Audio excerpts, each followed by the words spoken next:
और जिनके पास भी 500-700 साधु साध्वी जी वाचना लेने, आगम को पढ़ने सीखने के लिए आते थे, वैसे अभय सागर जी महाराज 6.5 साल की उम्र के थे। कितने?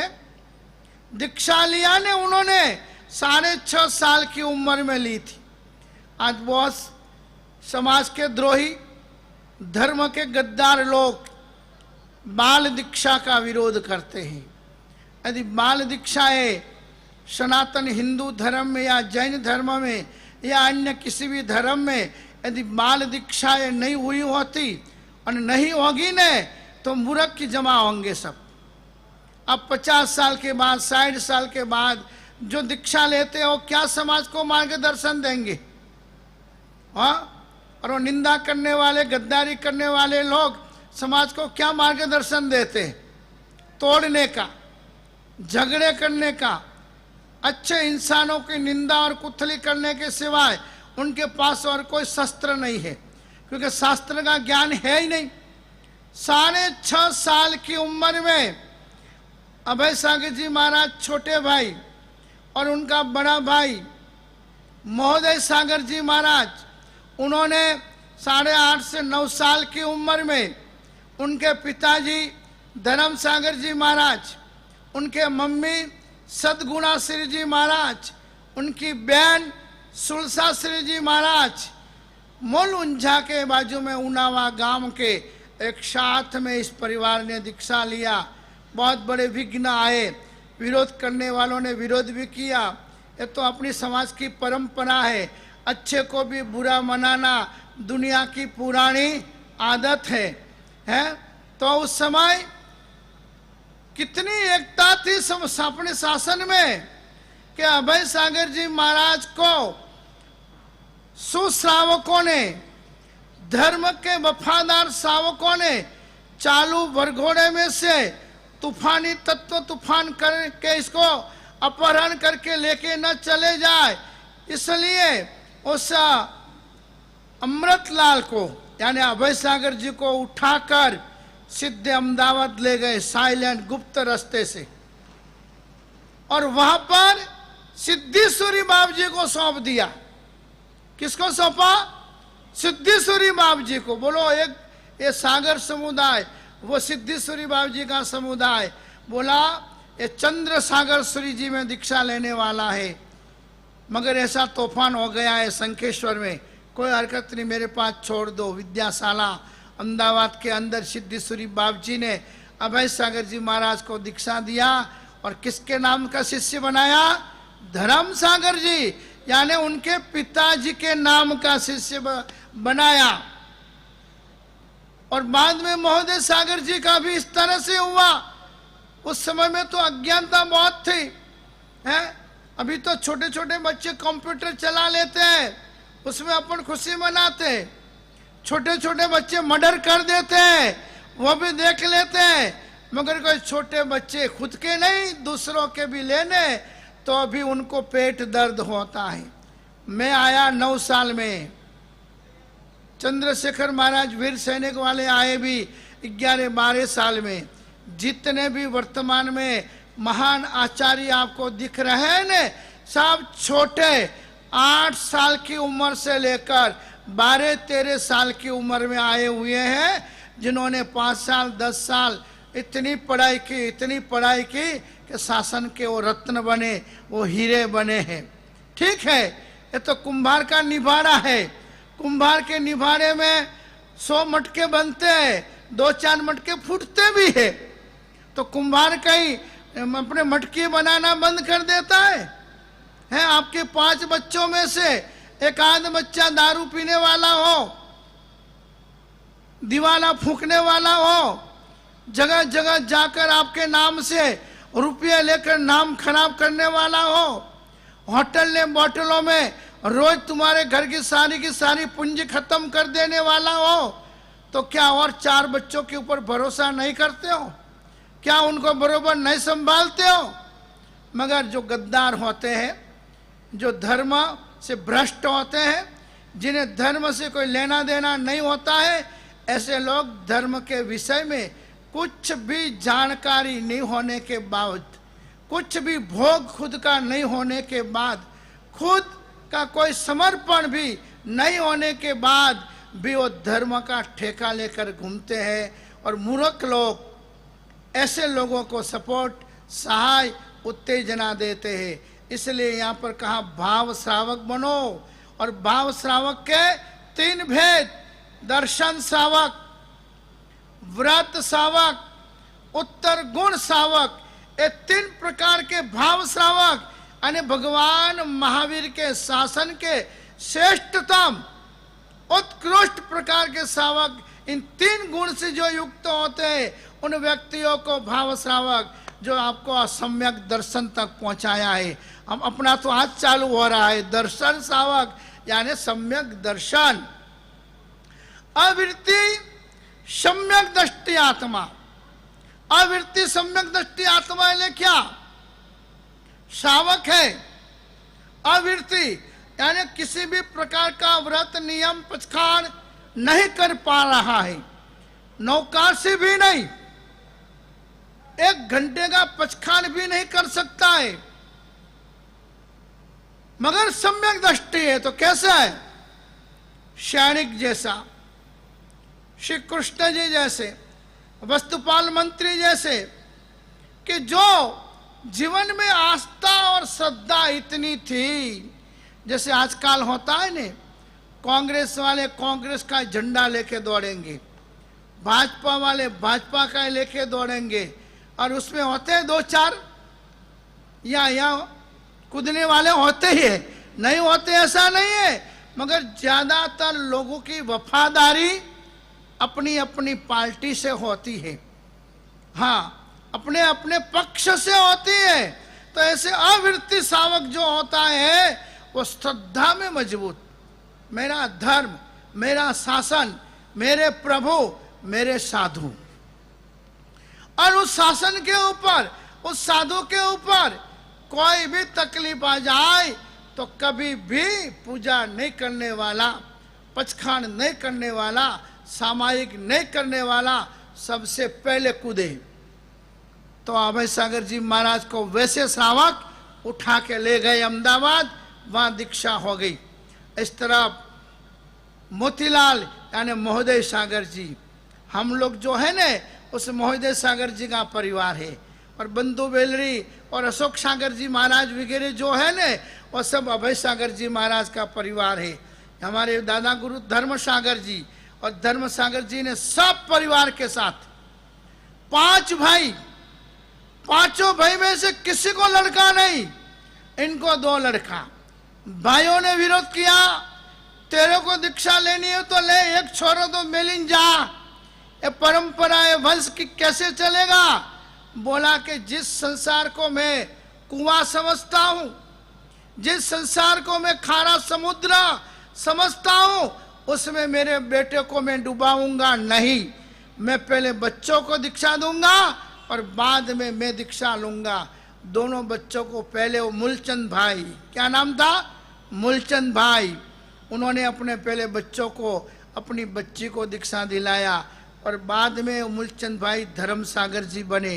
दीक्षा में दूसरों के शिष्य बनाए थे दोनों को, और बड़ी दीक्षा में बाप के शिष्य उन दोनों बेटों को बनाया। दोनों महाविद्वान हुए। अभय सागर जी महाराज 18 भाषा सीखे, जर्मन, अमेरिका और अलग अलग देश के 15 देश के वैज्ञानिकों ने, सरकारों ने उनको डिग्री दी थी कि किसी भी जगह पर वो जाए। अभय सागर जी महाराज ऐसा एक पासपोर्ट दिया था कि कोई भी लाइब्रेरी में उनको एंट्री, उन लाइब्रेरी के अंदर जो भी पुस्तक उनको चाहिए वो कभी भी वहां से निकलवा सकते हैं, और लाइब्रेरी वाले उनको देने आएंगे। ऐसे ऐसे सर्टिफिकेट उनको प्राप्त हुए थे। वैसे ही एक दूसरे गुरु भगवंत हुए जम्बू विजय जी महाराज, उन्होंने भी 6.5 साल की उम्र में दीक्षा ली थी। वो भी 18 भाषा सीखे थे, और उन्होंने पूरी जिंदगी तक आगमों का अभ्यास और उसका संशोधन किया। जम्बू विजय जी महाराज ने ये 2 रत्न जैन समाज को वर्तमान में 300 साल में 2 ही मिले हैं। हमारे जैसे तो बहुत है बकवास करने वाले, हाँ हमारे जैसे तो बहुत है जो खुद को ज्ञानी, महाज्ञानी, समझदार, जानकार समझने वाले, हम तो बहुत है। मगर दो ही रत्न हुए समाज में इन छेले 150-200 साल के समय में, जो दोनों 18 भाषा सीखे थे, और दोनों का पूरी फैमिली, जम्मू विजय जी महाराज के भी पिताजी महाराज भुवन विजय जी, माताजी महाराज मनोहर श्री जी, बहन महाराज आज भी हयात थे हैं। देखो इतना समर्पण इस शासन को जिन जिन पुण्यवानों ने दिया है ने, उन्होंने इस शासन को एक ताजगी दी है, एक ऑक्सीजन दिया है, इस शासन को कहां कहां तक पहुंचाया है। मगर देखो हर समय पर कुछ न कुछ दूषित तो होता है, तो अपन को सड़े हुए पान को तो विसर्जन करना है, मगर दूसरे पान न खराब हो उसकी सिक्योरिटी करनी है, और जो अच्छे हैं उनकी सेवा, भक्ति और समर्पण करना है। तब ये शासन 21,000 वर्ष तक चलेगा। मगर हर समय पर कोई न कोई गोसाले, कोई न कोई पाखंडी लोग धर्म का झंडा लेकर समाज को गुमराह, समाज को गलत रास्ते, और आजकल तो ये व्हाट्सएप का साधन ऐसा गलत निकला है, अच्छा भी है दुनिया भर की खबरें मिल जाती है। मगर ऐसे कोई लोग दूध में नींबू डालने का भी धंधा करके बैठे, जिससे उनका बस सुनकर कोई भोले लोग उनको मदद दे, पैसे दे, और उनका भी बिजनेस चलता रहे, और वो लोग भी ब्लैकमेल का धंधा अच्छी तरह से आगे आगे बढ़ा सके। ये हालत समाज की वर्तमान में है। क्यों है? सज्जनों की निष्क्रियता है। दुर्जन पावरफुल तब बनते हैं जब सज्जन लोग निष्क्रिय बनते हैं। हमारे यहाँ सज्जनों का मेला बहुत है। यदि सज्जनों का मेला नहीं होता ने, तो जगह जगह धर्म की प्रभावना, जगह जगह धर्म के कार्यक्रम, जगह जगह प्रतिष्ठाएं, जगह जगह करोड़ों रुपया के चढ़ावे नहीं हो पाते। सज्जन है, पर सज्जन अपनी सज्जनता का, अपने शक्ति का सदुपयोग करके साइड हो जाते हैं और दुर्जनों से टकराते नहीं है। क्यों? समझते हैं कि थूक उड़ाने वालों के सामने थूक उड़ाया नहीं जा सकता है। गाड़ी ग्लोज करने वाले लोगों के सामने अपन गाड़ी ग्लोज नहीं किया जा सकता है। तो एक गली के कुत्ते बसेंगे तो दूसरे जो कुत्ते होंगे वही उनके सामने बसेंगे, हैं? अच्छे लोग कभी बसने का धंधा नहीं करेंगे। इसलिए समझना बहुत जरूरी है। दर्शन श्रावक यानी सम्यक दर्शन, यानी अच्छी श्रद्धा, अच्छा विश्वास मेरा धर्म तारने वाला है, मेरी धर्म क्रियाएं हमें ऊपर ले जाने वाली है। हमारे साधु हमको सन्मार्ग दिखाने वाले हैं, हमारे गुरु हमें सम्यक ज्ञान देने वाले हैं। ये दृष्टि आएगी ने तो एक दो फल जो खराब होंगे उनके प्रति अपनी दृष्टि, अपनी नज़र या अपना आत्मा उसमें साक्षी नहीं देगा। मगर वो सड़े हुए पान को हमेशा सज्जन लोग साइड में रख देते हैं, उसको हीरा बनाते नहीं है। इसलिए यहाँ पर कह रहे हैं कि साधु के सम्मान के लिए वस्तुपाल तेजपाल ने राजा के साला को भी शिक्षा दी थी। कपरदी मंत्री ने हमारे भगवान का ये तिलक कभी भूसे नहीं, उसके लिए तिलक की रक्षा के लिए जीते जीते तेल की कढ़ाई में कूद के अपना बलिदान दिया था। वो कपरदी नाम का महामंत्री था। तो पुण्यवानों, केवल सम्यक्त को धारण करने वाला दर्शन सावक यानी सम्यक दृष्टि, सम्यक दृष्टि का यही मतलब है। हाँ, मुंह कहूं के थे सम्यक दृष्टि न वो मिथ्या दृष्टि। हमारे कहने से कोई ना सम्यक दृष्टि बनता है और न कोई मिथ्यात्व बनता है। सम्यक दृष्टि, सम्यक दर्शन, समकित उसे ही कहा जाता है जिसको देव के प्रति, गुरु के प्रति, धर्म के प्रति और ये चतुर्विध संघ के प्रति आदर, सत्कार, सम्मान, बहुमान होता है। वस्तुपाल तेजपाल पैदल संग लेके निकले। धौलका के राजा वीर धवल ने आमंत्रण दिया कि भाई तुम्हारे संग में तो लाखों लोग हैं, मैं सबको तो भोजन नहीं करा पाऊंगा, मगर तुम्हारे इस संग में से 5000 अच्छे अच्छे लोगों को लेके हमारे यहाँ आओ भोजन करने। वस्तुपाल तेजपाल ने हाथ जोड़कर वीर धवल राजा को कह दिया कि मेरे इस संग में जितने भी हैं वो सब क्या है, सब अच्छे हैं। और अपन क्या दृष्टि लगाते हैं, वो तो करतो नहीं है, वो तो यूं नहीं करतो है, वो तो खावा जायो है। अरे पण भी तुम खिलाने बैठे हो तो खिलाओ ने, है उसमें क्यों अंतराय करते हो? तुम स्वागत करने बैठे हो तो स्वागत ही करो ने, है ये तो संघ है। संघ के अंदर तो एक दो ऐसे होते ही न आएंगे, और ऐसे नहीं आएंगे तो अपना सम्यक दर्शन कैसा है कैसे मालूम पड़ेगा?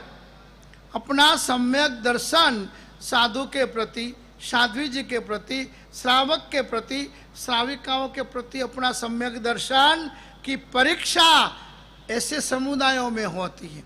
वस्तुपाल ने कह दिया कोई खराब नहीं है। अपन 200-500 में 5-10 खराब आ जाते हैं, तो वो 1.25 लाख लोगों का पैदल संघ चल रहा था, उसमें से उनको 5000 को लेकर आने का आमंत्रण दिया। मगर क्या कह दिया उन्होंने, मेरे संघ में जितने भी हैं सब अच्छे हैं, कोई खराब नहीं। हाँ, हमेशा लिस्ट बनाया जाता है ने तो दिवाला निकालने वालों का लिस्ट नहीं बनता है। लिस्ट उनका बनता है जिन्होंने अच्छा किया है, अच्छे कर रहे और अच्छा करने वाले हैं, उनका लिस्ट बनता है। इसलिए यहाँ पर कहा कि सिर्फ केवल सम्यक्तों को यानी श्रद्धा धारण करना पहली पावड़ी है। जिसके जीवन में श्रद्धा आ गई न तो फिर तो सम्यक ज्ञान, सम्यक चारित्र, सम्यक तप ये धीमे धीमे आता जाएगा। दुकान पे नहीं बैठा है वो धंधा करेगा कैसे? पहले सर्विस करनी पड़ती है, मजदूरी करनी पड़ती है। किसी किसी को तो सीखने के लिए जाए तो पोते भी मारने पड़ते हैं।